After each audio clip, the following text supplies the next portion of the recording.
Hello, this is Retz with Chess.com. I'm here today to introduce a new service for the organization. There are a lot of vote chess games going on at this site, and I thought it would be intriguing to start making videos of some of these games, and I'll explain the ground rules on these. I belong to about 38 groups. I accept invitations to anyone that invites me to their group. If you would like a video of your any one of your team matches or vote chess games made, simply have an administrator send me a message, tell me which game, and I will get it done in the order they are received. It's that simple. Okay, if you want to invite me to group, go ahead, I'll join. I can't promise I'll do much in your group other than to say hello every now and then, but if you want your vote chess games done, you know where to call. Okay, let's talk about vote chess for a little bit. They're kind of interesting.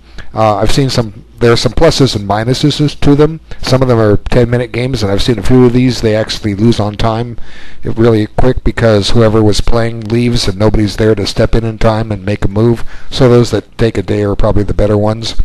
And of course, there's two approaches on these things. If you're trying to win games, then a few strong players can dominate the voting, and I've seen messages, everyone vote for 16 bishop c4, it's a must move.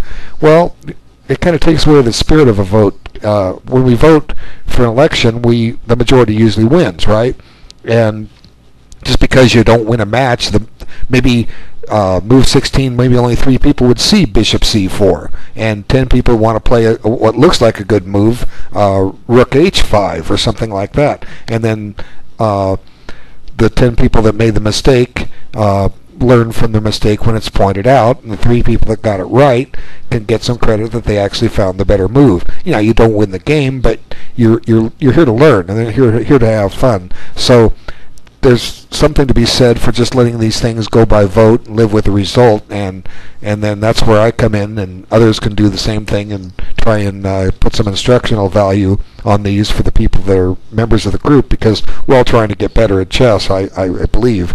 I run a free lessons program on the internet. Chess.com is just one of many places I'm publicizing it. Essentially, it's all on YouTube. Most of you know about it. It's free. I work on donation only. If you find value in what you learn, I accept money. Who wouldn't? But it's not a requirement, you know, and it's growing fast. I can't believe how quick this thing is exploding across the internet. My videos are getting seen, and it's growing little by little, exploding, however you want to look at it. But it's a lot of fun for me to make these videos. I do quite a few videos more about me. I make them for Team 45 League. That's played over at ICC, and but I used to make them just 15 minutes long, and now I'm becoming enraptured with them, and I'm tending to take 25, 35, 45 minutes on them because there's so much. You can talk about one game of chess for days, but who wants to watch a 42-hour video? I sure don't. I don't want to make one either, but there's always something to be uncovered in a game of chess, and that's what my program basically teaches. The more you're analyzing chess, the more you're learning, and my primary aim is to teach people to analyze their own games. You really don't want to be looking at someone else's games. It's just kind of a waste of your time. But it depends on how much time you have, because if you're looking at your own games, you're finding your strengths and weaknesses and then correcting them and reducing your errors, which makes you win more games, makes your rating go up, which in turn pairs you against stronger players and events, and therefore you learn more from those stronger players. That's the whole key to improve, and it's all written up in my lesson 001 on a PowerPoint, and I speak it, and then the subsequent lessons I have explain more in detail. And then I also do live games. I play long standard games and explain my entire thought process as I'm making a selection of moves, and get inside the master's mind and see what I'm thinking, and hopefully you gain some instruction from this, and it's very gratifying to make this. I'm giving back to the chess world for my 50+ years of love and joy that I've had for the game, and effort to try to help people become better chess players. It's a great game. It's the best of all games. So anyway, let's get down to this game and see what happens. Okay, so it becomes a Sicilian defense, and we've all seen these positions many times. One positional drawback with the opening is that White's giving up a center pawn for a wing pawn, and White doesn't tends not to get as much pressure on the D file as black gets on the C file. But there's all kinds of ways for white to do kingside attacks in this position. It depends on what opening we're going to get from here. Black has a lot of choices. There are 3 pawn moves that have all been analyzed extensively. It's curious, back before World War II, the Sicilian was hardly even noticed. It wasn't seen that much in master play. If you look at Reuben Fine's classic book Ideas Behind the Chess Openings, there's hardly anything on the Sicilian defense. The Soviets really got it off and running, and many of the world's strongest players ever since have adopted it as their own, and theory continues to develop on it today. Certainly, my results got better in the 70s when I started playing it, but I don't play it anymore. It's just overanalyzed. But anyway, black played knight c6, but he could have played a6 going into your Najdorf positions, e6 a Scheveningen, and g6 our good old solid dragon defense. But knight c6 is perfectly logical. I don't stress that you guys memorize a lot of openings, but just get the ideas down behind them. Because one thing my lesson program says, at some point you're going to leave book, and you may still be in book you don't know until you look it up after. But what do you do when you're out of your book? Well, my key is, in spite of everything else in the position, if you're not sure what to do, develop something. Because generally speaking, a developing move will usually be a good move. Not always, you have to analyze, but for the most part, development is so important. And I do a lot of games for players rated between 14 and 2200 over at ICC in the league, as I said. And you'd be surprised at the number of ways these players play.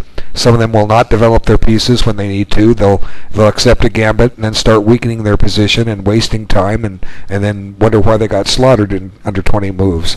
And I point out all the reasons why. And just because your opponent plays fast, say in a standard game, if he plays fast against you, that doesn't mean you're still in book. He could just be a fast player. There's certainly a lot of those over in the Team 45 league that end up finishing with more time on their clock than they begin with because of that 45-second increment. And many times they end up in quick defeat that could have been prevented had they taken their time. So anyway, let's see what happens from here. Now, white has a couple of choices here. He could play bishop c4, go right into a Sozin, or some people call it the Fischer opening, because Fischer popularized it. But this, I believe, is what they call the Richter-Rouser. And I know the intention of this. White plays queen d2 and castles long.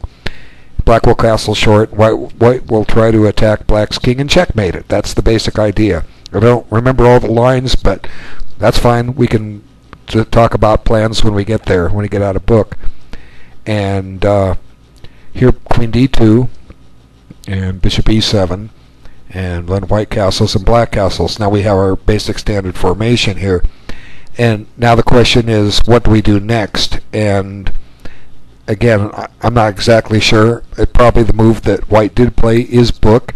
It doesn't mean it's the best book move, but we'll get to that in a moment. If you're not sure what to do, we have to stop here and say, because I'm in this position, if I have white, I don't know what the book move is. I could probably play any decent move here and have a playable game, but we've got to try to be precise. So the first thing I'm looking at is white still has a bishop and a rook undeveloped, so we want to get them out.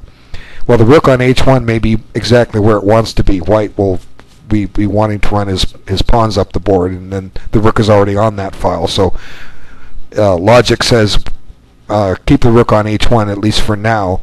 We need to move the bishop out so that the rook at least has the option to go to e1 if that's what we want to do or need to do. Okay, connecting the rooks is never a bad idea, and the rook on d1 may end up going to g1. We don't know yet. It depends. The only other logical square is to play the bishop to c4, bishop c4 or bishop e2. Those are the logical moves for the white bishop. Now, if you put the bishop on c4, you may find it getting traded off. Black may very well play knight a5, and I don't think he'll play knight e5 because eventually it'll get tempoed out. But he might play knight a5, and you can come back with the bishop, and then black's got this knight on the rim, but it's going to head for c4 shortly once black occupies the c file. And somebody's challenged me in a 1 minute game. Get out of here. I don't accept challenges on 1 minute. You go play that all you want. You'll never get better at chess. I don't care your rating is 2107. You can't play chess well if you're playing 1 minute. Phooey. I'm sorry I had to get that in there, but I am not going to play you guys that time control. It's not chess, and everybody knows that. It's not so much how quick you move, it's how quick you can think. Okay, sorry to get that in there, but I didn't expect a challenge. I thought I had them closed. But I'm going to show you here something that's worth your time that you can probably, if you're rated under 1800, it could, and maybe even under 2000, can be an interesting plan for white here. And the move is a3, and I don't necessarily recommend it on the higher levels, but down at the lower level it's actually a very good move, and it's got a plan to it. White is planning to play bishop c4, but now he's got a place to park his bishop, and that's a2. So there are some drawbacks to it, and I'll explain those in a moment. And the drawback is essentially that this pawn on a3 is now kind of a target for black. Black eventually is going to play for b4, and the fact that the pawn is on a3, that white is weakened his queen side, it's a little quicker for black to pry open that file. And now let me just show you a possible continuation. I like to call these fantasy lines. They're not really fantasy, they're just the first logical thing that I would think about if I'm analyzing this position. a6 is a logical move that black will play in his Sicilian. And then bishop c4. Now you can't really play b5 yet. You've got to guard the knight. It's loose. So let's go ahead and put the queen on c7. And then white goes back to a2 and with his bishop. And then black continues with b5. And now the focus now is white will now conduct his kingside attack. But let's look at what compensation black has. Okay, as I already pointed it out, the white pawn is a little weaker on a3. Black is closer to breaking some lines open with b4. It did cost white a tempo to do this plan too, but sometimes the tempo in chess at the lower levels isn't as important as it is up at the higher levels. It's white to move, and I don't know what the best move here is. I'm not too worried about that, but this bishop on a2 is nicely posted. You're putting a lot of pressure on e6. Eventually white wants to play f4 and f5 and take on e6 and have a target on to play with. But still, black's okay here, so let's just play the fantasy line f4, and then what black will do is play rook b8, and this is all logic, and now f5. Now, if anything, what black can do right now is, since e6 is under the gun, he can just go ahead and play e5 and drive the knight out. And now suddenly comes b4, and it looks like black's attack is actually going a little quicker than white's. So there is like I said, there is a drawback to playing e3, but unless black knows the strategy, then white can get away with it. So you have to be careful. You don't want to play unsound ideas. You have to know how to handle it. Now, white's definitely not losing this game by any stretch of the imagination. Probably the best to take with the rook and keep some pressure on b2.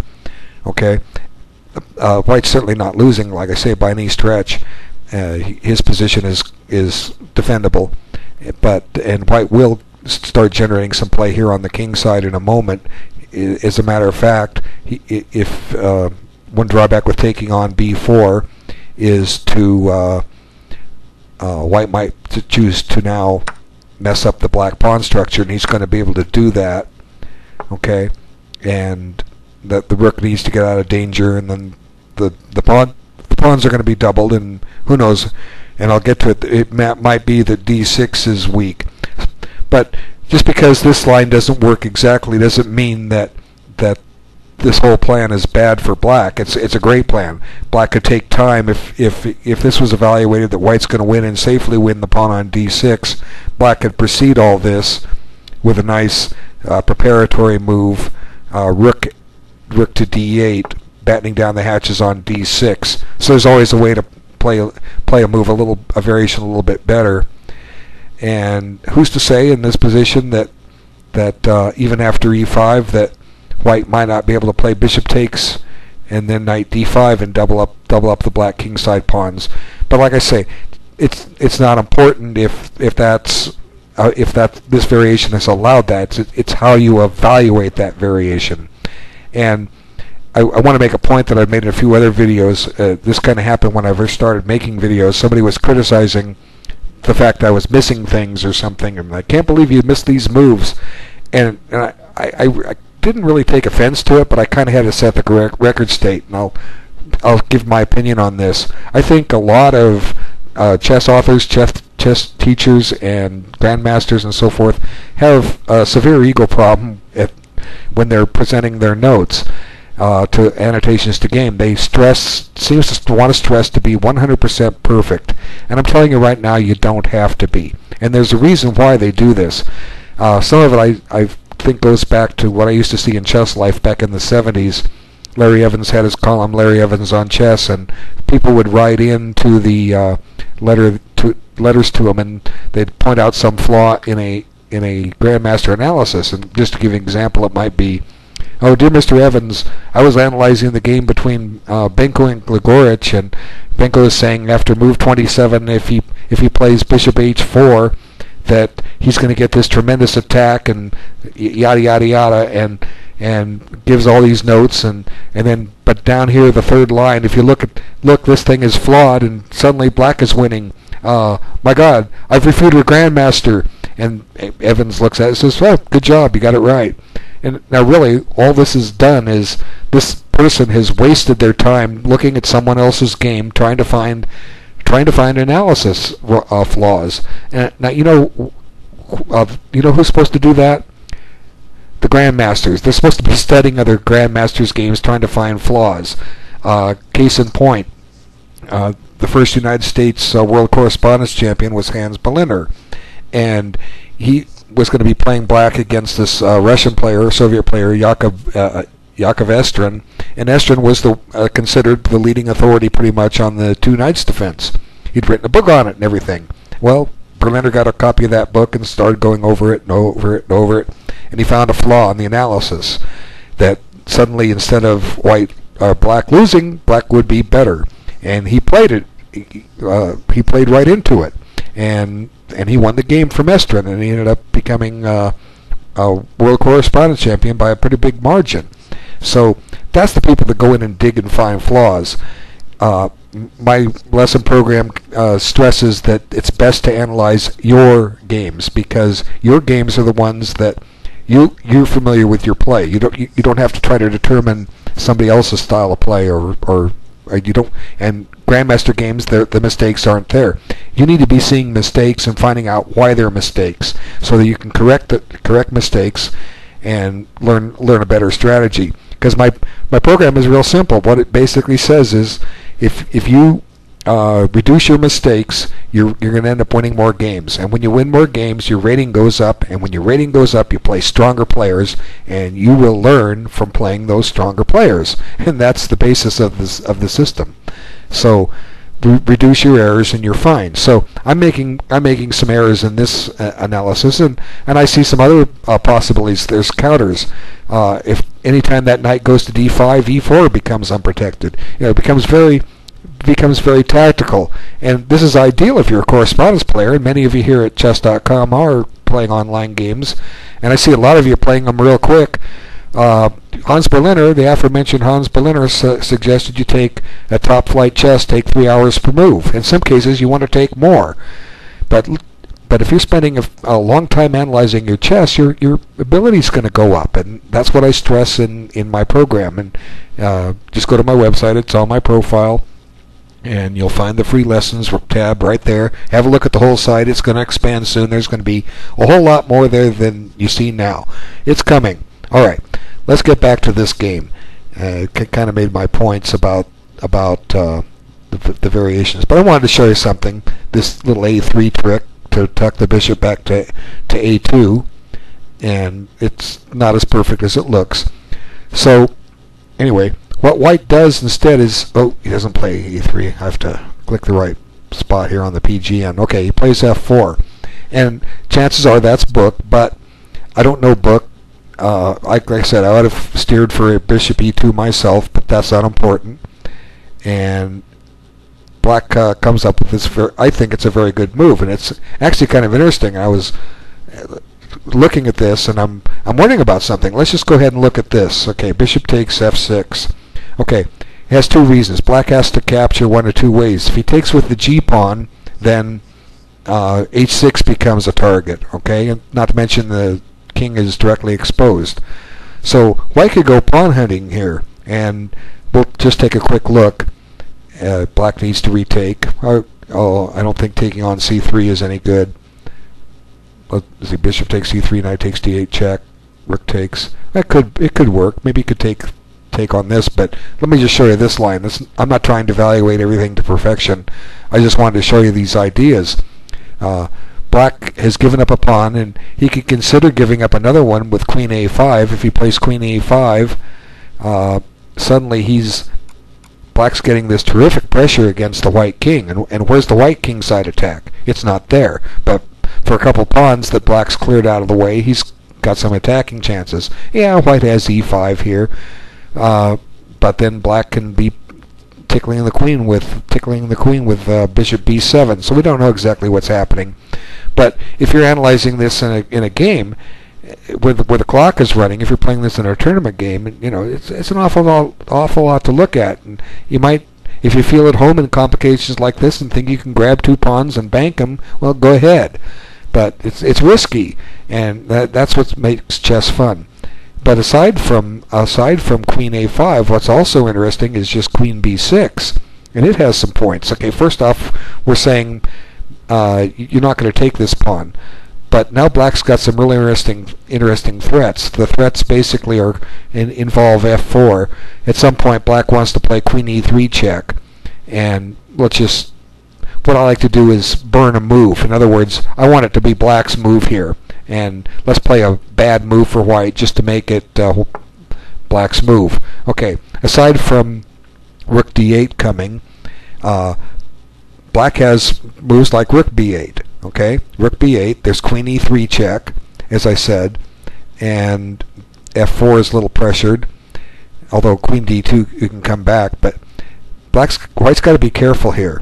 He could be in a lot of trouble, because after rook b8 you've got to cover b2, and if you put the queen on a3, there it is, and king b8, and then black can eat this pawn, and now the white pawn structure is really bad on the king side, and black's got the two bishops, and still a lot of pressure for an attack. So there's a lot to this, so it's not really safe for white to go after pawns like that. But anyway, instead white comes back to h4, and again, this may be theory, but that's not important. You guys can look it up if you think you might be able to repeat this this position again in a real game. And if you can win a game because of prepared analysis, great. But you could be looking at a lot of lines trying to get that one line that you're wanting to play before it actually happens. It just may not happen. Okay, so let's see. I've got to scroll down the PGN here and find. Okay, there we go. Now it's black's to play, and he comes up with a good move, I think. Knight takes d4, and one thing is, if you want to attack, you want to keep pieces on the board. Now white has one less piece to attack with. Well, yeah, so does black. But black's happy with the draw. Remember, white has the advantage of the first move. Black picked the opening. But if you're trying to win, you want to keep your pieces on the board. And then black continues on, which I think is logically, with a6. It's thematic. It's in the Sicilian. You're going to play b5. But black still needs to develop his queen side. And then again, white still needs to develop the rest of his king side. And it's at this point where white commits a tactical error. So I think it's safe to say that probably the game is out of book, or white's move is a footnote in the white team didn't have the book in front of them to consult. So what happened here is before we get to the move that white played, let's just take stock of this. What white needs to do is play g4 and get that running. Because one drawback with black playing h6, it's similar to what I showed you with the white pawn going to a3. It weakened the pawn, so if white's going to pawn storm, he's a little closer to it now. But he can't really play g4 right away without giving up a pawn. Now, it might be a pawn he can give up. I don't know. Let's just have a quick look. Okay, g4. You're basically saying take it. Okay, so if black doesn't take it, the white attack is off and running in full steam. So let's just take it. Okay, and be done with it. Now, does white want to get his pawn back on d6, or does he want to try to attack the black king? And I don't know if this is booked. Maybe it is, but this is the logic I see if I'm trying to sort this out. I already know that white's 12th move was a mistake, so I'm trying to find a better 12th move for him. Okay, so you guys that want to analyze this game, go back, look at it. I don't look for perfection. I try to instruct and give logic and get you to put your thinking caps on. See, I'm a school teacher. Students learn by doing. If I sit here and show you this, and this, you're looking there, yeah, and you don't really get it. And I have no way to know if you get it unless we do one key called check for understanding. And the only way to check for understanding in this case, if I'm making a video, is that you sit down and you set up the board, you do the work, you get curious enough to where you want to analyze this position on your own, and you do, and there you go. Now, one nice feature too, I will put the PGN of this game in the YouTube description, so if you want to set up a board like WinBoard and load the game up into WinBoard and follow along, and as I'm going through the moves, you certainly may. That's a feature that I have on most of my YouTube videos. I don't do it on the Team 45 games, but someone taught me the trick, and I certainly thanked him for it and did it. But here, even if white doesn't take the pawn, he's got some attacking chances here for the price of the pawn. The G file has opened up, so now bishop e2 comes with at least a threat. Bishop e2 says deal with your knight, and black's got to either move the knight or play f5, h5, or queen h4, right? And then evaluate those candidate moves. And no matter which one black picks, white could start looking at playing rook to g1 next and directly pressuring g7. So a lot of possibilities here. Because what happened was his move was a mistake, and as I said, white made a blunder here, and black punished it nicely. Okay, bishop e2. Now what I like to do, if you haven't watched my videos before, is I like to do this. I say, pause the video, and what I'm going to tell you is this: black to move and do the best he can. Okay, now you've paused the video, and you've hopefully taken a few minutes and looked at the position and tried to solve it. And again, we don't know. Most chess tactics, they'll give you a position. They'll say something like white to win, white to play in mate in 3. Well, the drawback with that is you know what you're looking for. When you're playing a real game, you don't know what you're looking for, and that's one thing about the tactics trainer here at ChessDotCom. It doesn't tell you that. You have to try to figure it out. So their tactics trainer is superior to most chess books that are written because they tell you what the theme is. So in this case, it's a little trick that's common in so many variations of the Sicilian defense, and you may have seen it. Even if you didn't solve this problem, you may have seen it, and we're now going to present the solution. Black plays knight takes e4, and this is a little different than the other ones, and I'll discuss that in the moment when we get there. What does white do? If he takes the knight, his bishop on h4 drops, and he really doesn't have enough positional compensation. Queen takes e4, bishop takes h4. You can play bishop d3 threatening mate, but black can defend that. He can even get away with f5 in that position, and his position is fine. He's just a solid pawn up. White can still try some attacking ideas for a while, but eventually black should prevail. So that basically leaves only one other move, and that's bishop takes e7. And usually when these little tricks happen in the Sicilian defense, when black's taking on c3, black is directly attacking the queen. And here's somebody else challenging me. You've been challenged by TRCY Skinpo, 2-1 unrated. Accept, decline. I'm declining. Sorry, sir. No disrespect, but I'm not in the mood to play. I don't want to play. I want to analyze. Okay, back to this. I thought for sure my challenges were closed. Anyway, they're not. Okay, so, but here it's not directly attacking the queen, but it's indirectly attacking the queen because it's going to grab the bishop on e2 with check. So if white takes the queen, he's going to end up being down a piece. Okay, I'm not even going to decline your challenge. I'm just going to ignore it. No, he wants to play me 5-0. I don't care if it's unrated. I have a fee for playing me. Look at my coach's page. You may pay me, and I'll play all you want. I'm busy helping everybody. Okay? And you don't get good by playing blitz. You get good by analyzing chess and playing long standard games. So I hope you see this video. No disrespect, but I'm not going to play, and you need to play standard games. Okay, so this is the tactic that that white fell into, and unfortunately he's just dropping a clear pawn. So, okay, back it up. He could have taken with the queen. I don't know why he took with the pawn, but this is a vote chess game. So, but let's just take a look at it and discuss. Obviously, we don't want to double pawns if we can avoid it. Maybe he wanted to stay on the pawn on d6. I don't know. But let's. I like queen takes c3 better. If you're going to drop, just do it. Well, he did take the pawn on d6. He wanted to. So maybe he had to. He's just going to be down a clear pawn. But those double pawns, that's just very, very bad for white. Oftentimes, for black to get double pawns like that in a Sicilian, he's got to give up an exchange. He didn't have to give that up this time. Okay, so let's go on. And now black chooses queen e8. Now that seems a little odd.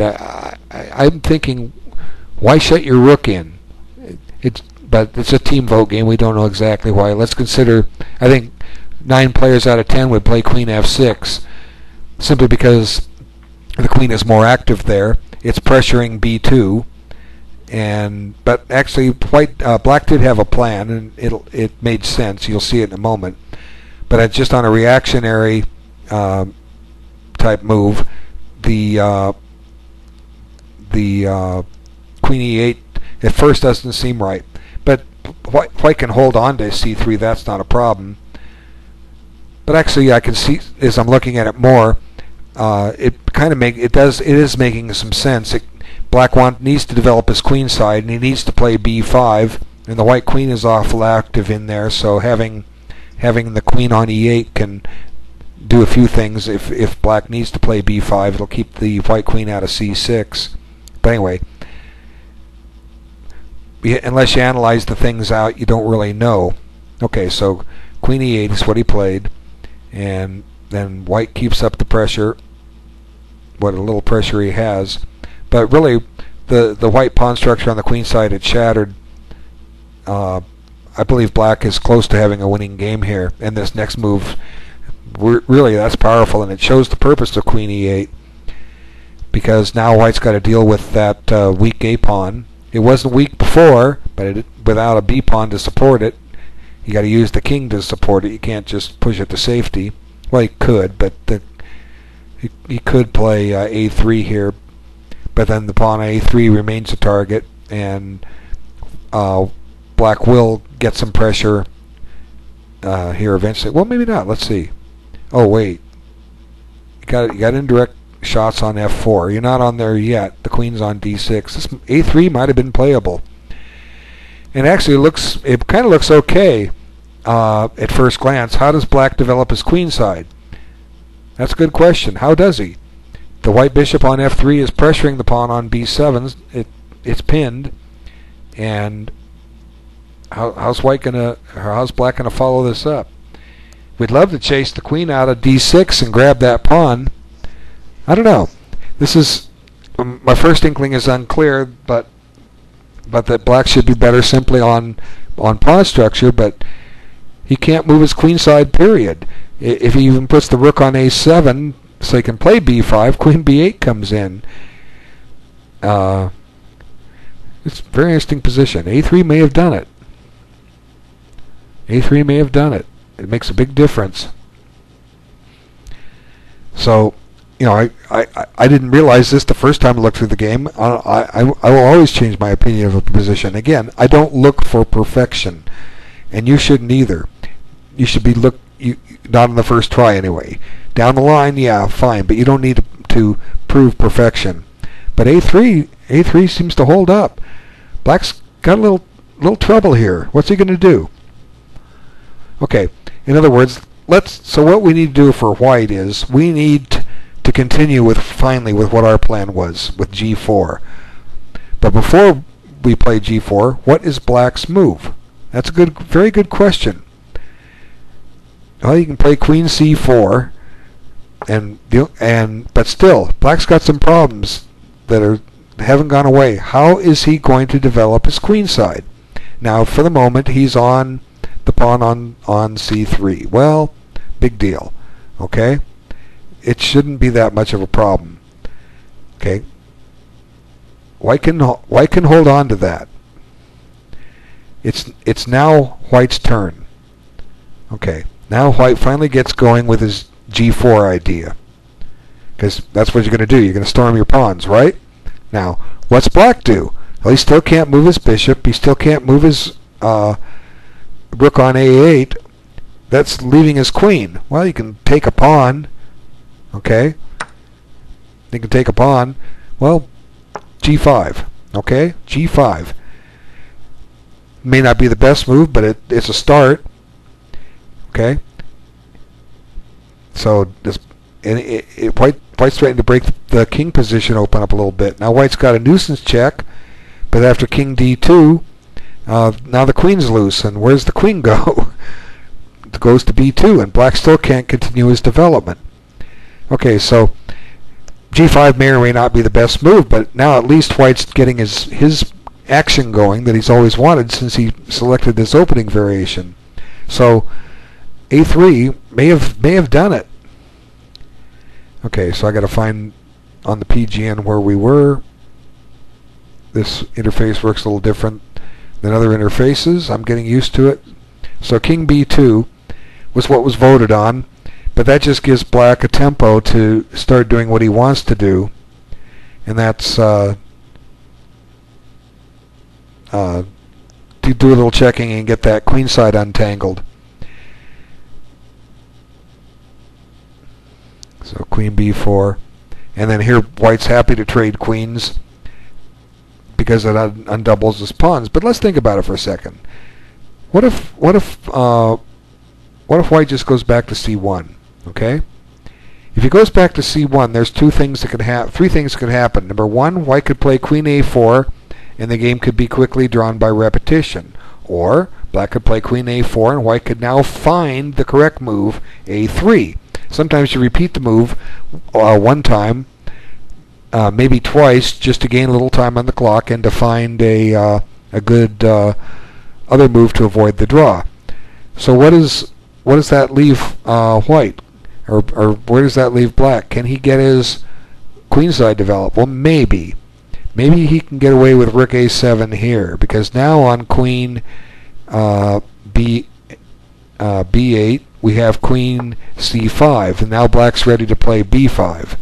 So maybe that's a way to get out of all this. I don't know. Kind of looks like it. Maybe black's wiggling out. He wasn't wiggling out in the other position that I could see. Okay, so anyway, let's go on with the game. There's always something possible, something new. And